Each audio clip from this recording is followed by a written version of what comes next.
Welcome back. Today we're actually going to start something brand new, an idea of compositions.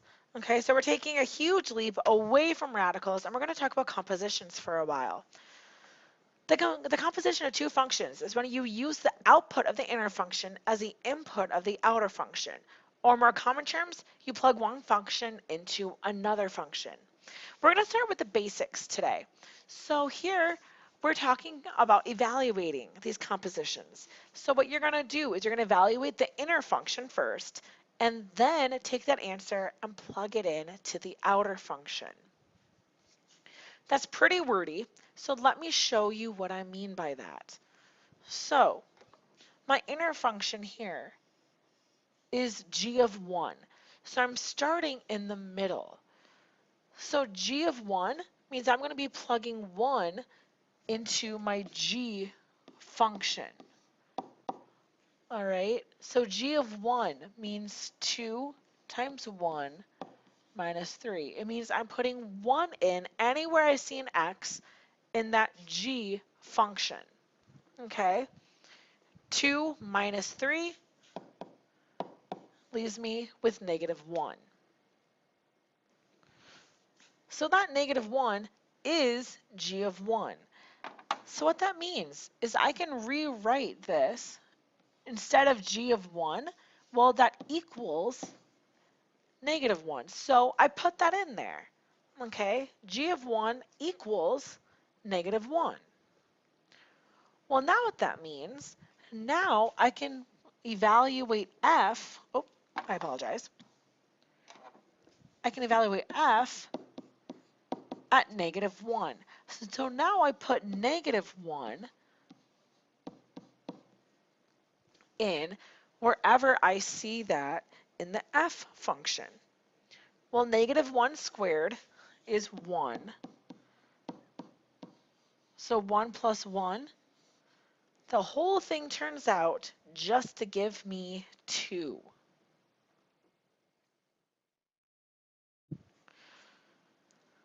All right, so let's try this the other direction.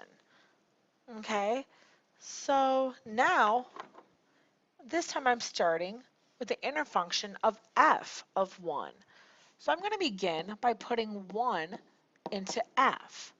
So 1 squared plus 1, that's going to be 1 plus 1, or 2. So f of 1 is 2. Okay. So that means in here, if f of 1 is 2, I'm going to substitute that in and say I'm just going to find g of 2. So now I'm going to plug 2 in to the g function wherever I see x. So 4 minus 3, that gives me 1. And now that is my final answer, my final response.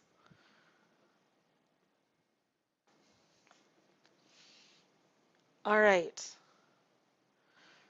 So again, just to make sure that this is making sense, let's do a couple more examples together. So again, you always want to start in the middle.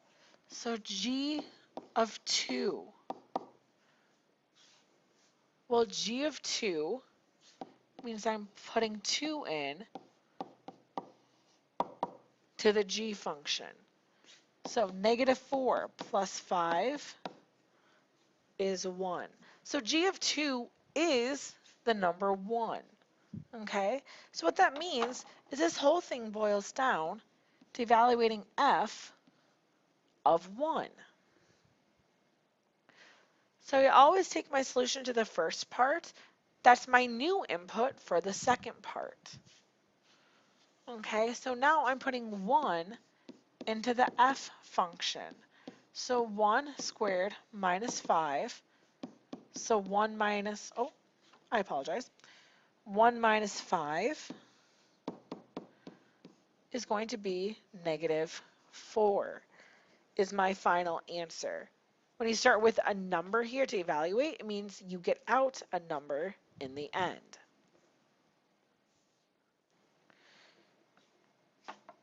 All right, let's try this next one. So I start by evaluating that inner function, that -3. So I put -3 in for f. 9 minus 5 gives me 4. So if that whole thing boiled out to be 4, that means really I can just evaluate g of 4. So now I'm going to evaluate that outer function. So g of 4